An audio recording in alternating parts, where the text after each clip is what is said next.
Faltam 10 para as 8. Tome nota. Com Heródoto Barbeiro. Bom dia, mestre Heródoto Barbeiro. Buenos dias. Tudo bem? Olha, essa semana está começando com um caso inacreditável. Qual? O pessoal dizendo, não é verdade.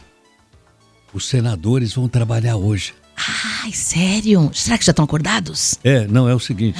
É que vai ter a votação daquele ICMS e eles vão trabalhar na segunda-feira. Eu acho que é um fato inédito nesses últimos tempos. Não me lembro a última vez, né? Eu acho que o que está empurrando um pouco esse pessoal é que é ano eleitoral. Não, Heródoto, não.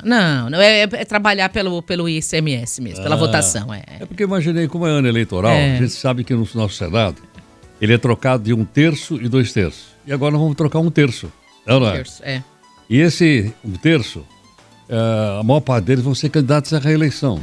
Então fica aqui a sugestão da gente dar uma olhada lá no currículo desse cidadão, dar uma gulgada no nome dele, para ver o que ele fez ao longo desses últimos 8 anos. Detalhe, o mandato de senador é de 8 anos. Não é? Quer dizer que esse pessoal já teve oportunidade. Sim, dá tempo de fazer bastante coisa em 8 anos, né? Dá para trabalhar pelo país, pelo bem-estar do povo, pelo combate à corrupção, 8 anos. E agora é chegada a nossa vez de dizer para ou continua. Se foram aprovados ou não, né? Esses 8 anos. Né? Depender, logicamente, de cada pessoa. Para ou continua. Com o seu espírito crítico, o seu espírito democrático, isso aqui é um país democrático, de dizer se o cidadão para ou continua. E outra coisa também interessante na segundona é que nós temos um novo mestre Cuca no mundo. Ah, é? Qual é? É o Putin. Ah, ele entende de gastronomia também? Ele assumiu lá o McDonald's. Ai, que medo. Será que é bom esse lanche? Eu tentei ler aqui na BBC o nome russo do... Não consigo. Eu sei. A tradução é... Como é que é? Lanche? Ontem eu ouvi a tradução, mas também não me convenceu não, Heródoto. Então, eu vi aqui... E ponto, né? Alguma coisa e ponto, né? Para nós que falamos língua latina, o russo é impronunciável. Mas eu estive olhando aqui, em inglês é tasty. Prove, né? Saboroso. Saboroso. Entendeu? Saboroso e ponto. Exatamente. O título é Saboroso e ponto. Pronto. Então, mas eles prometem que não vão servir aquele Mac Piranha. Apesar do mestre Cuca estar dizendo, não vai ter Mac Piranha. Não vai ter Mac Piranha lá. Não. Mac Sardinha. Essa é outra coisa que mostra a mudança. E tem mais uma coisinha também ainda, que queria lembrar para os nossos amigos. Fala aí, que é o seguinte, o Leão já deu uma bocada nos fundos de investimento. Não em todos, mas na maior parte deles. É mesmo. Essa bocada, o Leão dá 2 vezes por ano. Ele dá em maio e dá em novembro. Sim. E é aquilo que o mercado, e muitas vezes você vai conversar com alguém da área de investimento, eles não, é o chamado come cotas. Por que razão? Pelo seguinte, porque é uma cobrança de imposto de renda feita em cima dos fundos, em cima só daquilo que o fundo rendeu, em cima do lucro do fundo. E o que a Receita faz? Ela vai e cobra, tirando algumas cotas do fundo da pessoa.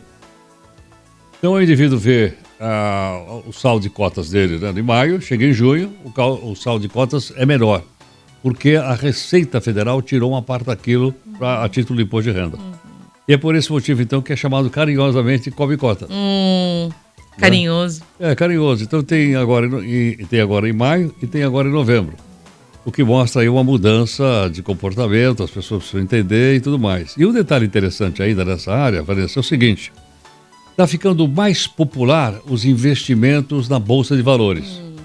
Principalmente depois daquele resultado da privatização da Eletrobras. Uma quantidade muito grande de trabalhadores tiraram parte do seu fundo de garantia e colocaram à disposição para comprar ações. Pra você ter uma ideia, o volume foi maior do que a oferta. Então, consequentemente, quem imaginava em comprar 10, vai ter que comprar menos, porque vai ter uma distribuição para todo mundo comprar mais ou menos 6, 7 por aí. Então está ficando mais popular, coisa que na nossa tradição econômica é muito recente. Você vai dizendo, mas no passado não teve alguns momentos de euforia na Bolsa? Teve. Mas era aquele momento de euforia e depois passava, né? E se achava que Bolsa era apenas para grandes investidores. Você tem uma ideia, só para lembrar um pouquinho, quando foi proclamada a República, olha, faz tempo que proclamaram a República. 1889. Isso. O primeiro ministro da Fazenda era um poeta, um literato, Rui Barbosa. E o Rui Barbosa desenvolveu uma política econômica que era uma política para tentar industrializar o Brasil assim no VaptVup, que ficou conhecido na época com o nome de encilhamento. E o que aconteceu? Então, os estados brasileiros, que virou uma federação, né? Os estados passaram a poder emitir papel moeda. Então as pessoas saíram correndo para registrar empresas na empresa, depois colocar na bolsa, para as pessoas comprarem os papéis. E vendeu muito papel. Só que as empresas só existiam no papel. Logo depois, quando se descobriu que as empresas só existiam no papel, tá? Não iam pagar dividendo, etc., aquele pregão era todo fictício, quebrou. E esse período chamado de encilhamento e é debitado na conta do grande Rui Barbosa, grande orador, grande político, etc., foi senador da República, né? Mas veja só, nós começamos a história do Brasil com a Bolsa de Valores, mas ela não se deslanchou. Só veio se deslanchar popularmente, mais recentemente, agora, né, nos últimos tempos. Agora eu entendi, né, de onde vem essas ideias românticas, né, da economia no Brasil. É uma tradição, né, Heródoto? É uma tradição, pra você ter uma ideia, né? Começou com um poeta. Começou com poeta. E foi por aí afora. Né? Porque a República, quando foi proclamada, a situação econômica do país era péssima. Verdade. Entendeu? Péssima. Teve um ministro lá da Fazenda, acho que foi do Campos Salles, chamado Joaquim Murtinho. Nossa, mãe. O homem era odiado. Entendeu? Porque ele propôs fazer uma reforma, menos gastos, saldo.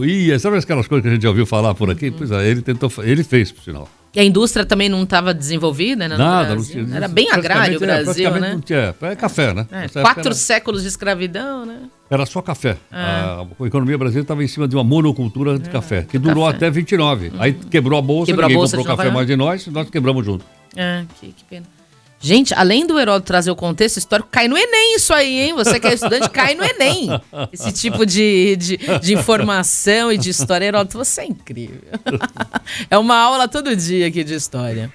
É isso aí, vamos... Bom, não vamos poder provar o taste e ponto, né? Mas lá do... a gente fica imaginando do que são os hambúrgueres. E eu vi o pessoal tudo de uniforme, bonitinho. Será que tem o mascote lá, o palhaço, o Ronald? Não vi, também não vi. Eu não sei, pode ser que tenha ursinho, né? Porque o ursinho na Rússia é o urso. É o urso, é. Não, aquele ursinho simpático e tal, esqueci o nome dele agora. É macha? É, por aí. Alguma coisa assim, né? É muito simpático. É macha, ou acho que é então, macha. colocar, sabe aquelas estatuinhas daquelas... Matriosca. Gente, hoje matriosca, né? Matriosca. Mas não é, não. Também não é. Não é, não. O símbolo é só algumas coisas assim, o fundo e tal. E eles tiraram o M. É um M diferente, né? É um M... Parece um M, é um ponto... E mais um símbolo que lembra um M, mas não lembra em nada a lanchonete original americana, em nada. Aquela do palhaço não lembra em nada. Eles garantem que o sabor é o mesmo. Ah, tá. E tava cheio ontem, eu vi algumas imagens, tava cheio, o pessoal foi lá. Eu, se tivesse lá, iria provar também. Custa nada, né? Custa sim. Você ia encontrar um Putin na cozinha trabalhando lá, hein? Tô fora. Heródoto, até amanhã. Valeu pela aula. Obrigado.